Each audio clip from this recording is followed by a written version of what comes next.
हमारे विभिन्न ज्ञानवर्धक कार्यक्रम देखने के लिए आप हमें अभी सब्सक्राइब करें, बेल आइकन को प्रेस करें ताकि आप देख सकें हमारा कार्यक्रम सबसे पहले।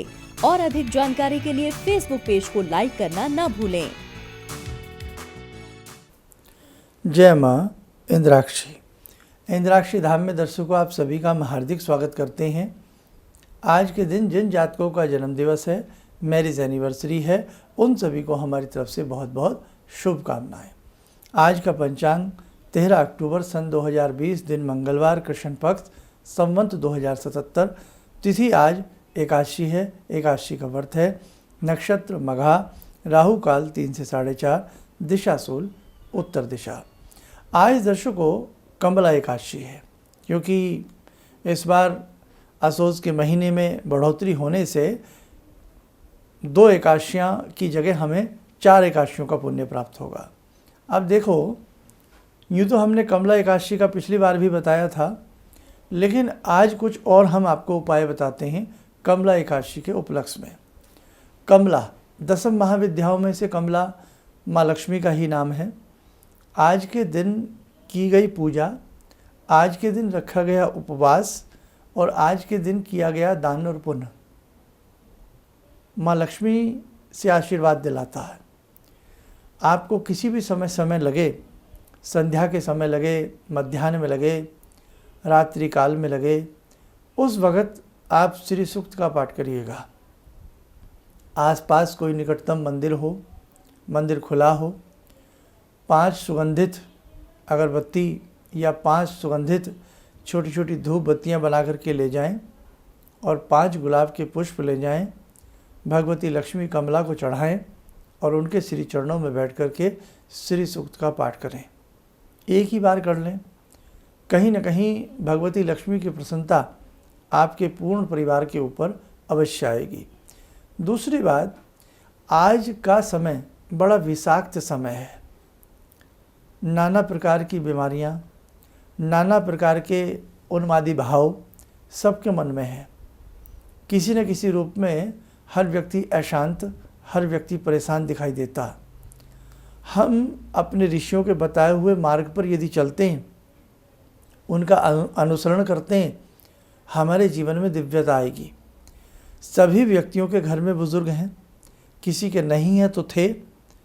तो आप अगर 1 मिनट शांत चित्त से ये सोचें कि आपके दादा जो आपको समझाते थे कितना अच्छा बताते थे, जिनके फादर आज नहीं हैं, आपके पिता आपको जो समझाते थे कितना अच्छी बातें आपको बताते थे। क्यों? हम उनकी संतानें हैं। वो हमें जो भी गाइडेंस देते हैं वो दिमाग से नहीं, वो दिल और दिमाग को लगा करके देते हैं। वो हमसे इतना प्यार करते हैं और संसार में कोई ही ऐसा व्यक्ति होगा जो अपनी संतान को अच्छी शिक्षा न देना चाहे।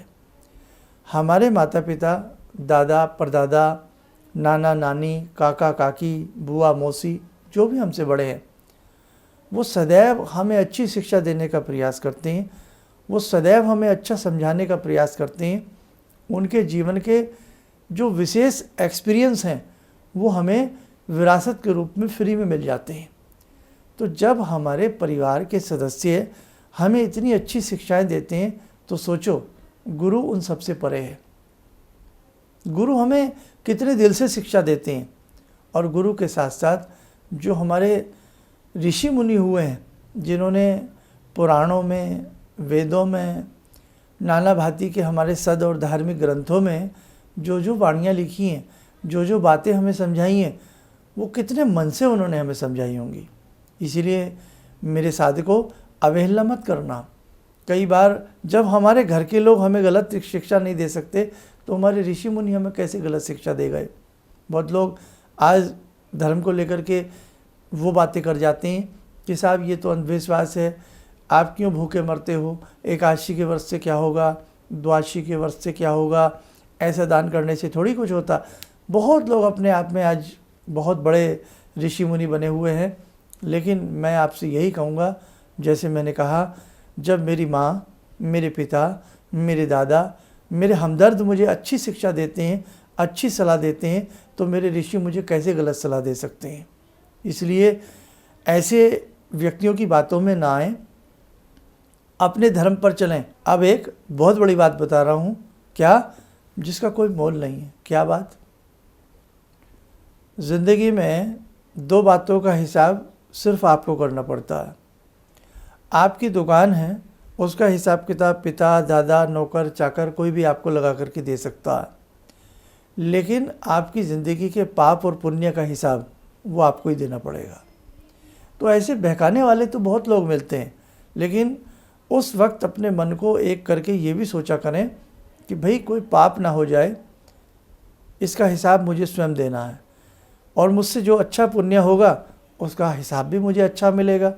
इसीलिए दो बातों का सदैव ध्यान रखें कि ये ज़िंदगी का, आत्मा का, परमात्मा का हिसाब किताब है, इसमें गलती ना हो जाए।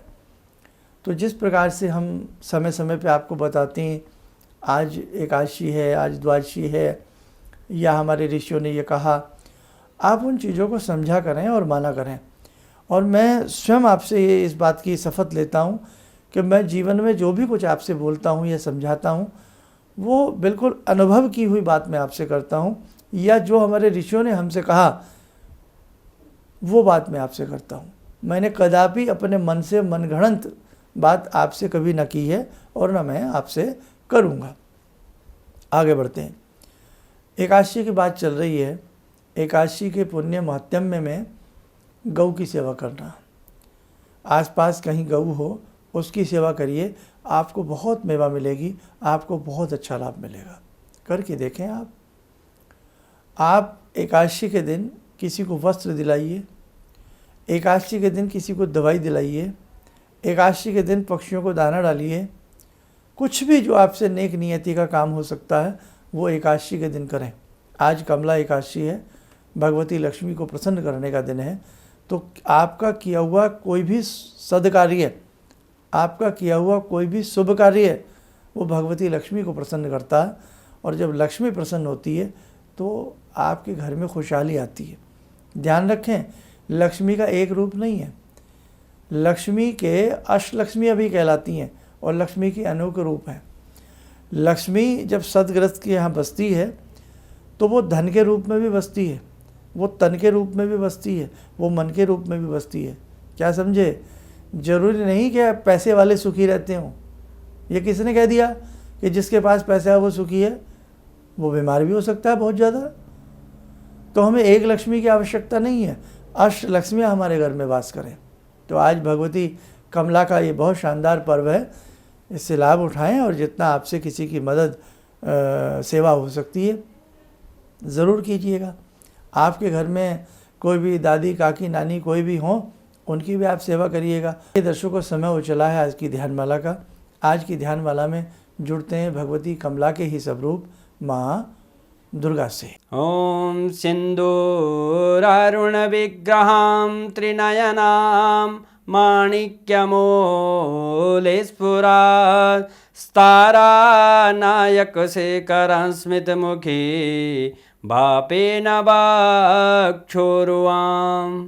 पाणिभ्यामलपूर्णरत्नचषकां रत्नोत्परां बिभ्रति सौम्यां रत्नघटस्थरक्तचरणां ध्यायेत्पराम् अम्बिकां खड्गं चक्रगदेषु चापपरिगान् शूलम्बुशुण्डिं शिरा शङ्खं संदधतीं करे स्त्रीनयनां सर्वाङ्गभूषावृतां नीलासमद्युतिमास्य पाददशकां सेवे महाकालिकां यामास्तो स्वपितैर्हरो कमलजो हन्तुं मधुं कैटवम् विद्युद्दामसमप्रभां मृगपते स्कन्दस्थितां भीषणां कन्या विहकरवालखेटविलसा धस्ताविरासेवितां हस्तैश्चक्रगदाशिखेटविशिखां चापं गुणं तर्जनीं विप्राणामलिलात्मिकां शशिधरां दुर्गां त्रिनेत्रां भजे। कवच बना लें, ध्यान करें, भगवती दुर्गा का आशीर्वाद हम सबके ऊपर बरस रहा है।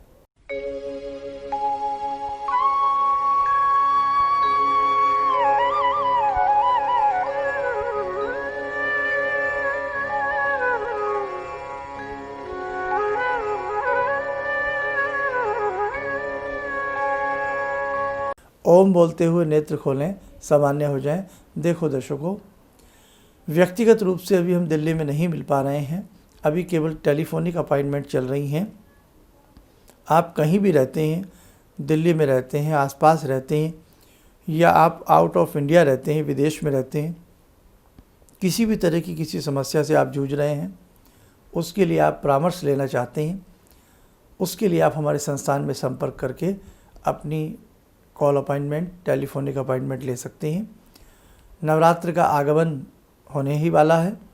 श्री यंत्र, अंबिका यंत्र, सूर्य यंत्र पूर्ण विधि विधान से भोजपत्र के ऊपर नवरात्र से प्रारंभ होंगे और दीपावली तक बनाए जाएंगे।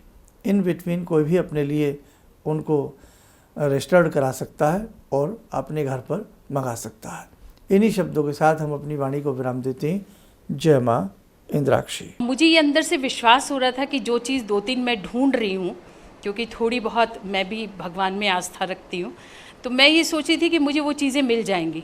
और रियली मुझे आज यहाँ बैठ के ऐसा लगा, जो आपने 2-3 चीज़ें करने के लिए बताई हैं, कि शायद मेरी समस्याओं का हल शुरू हो गया आज से।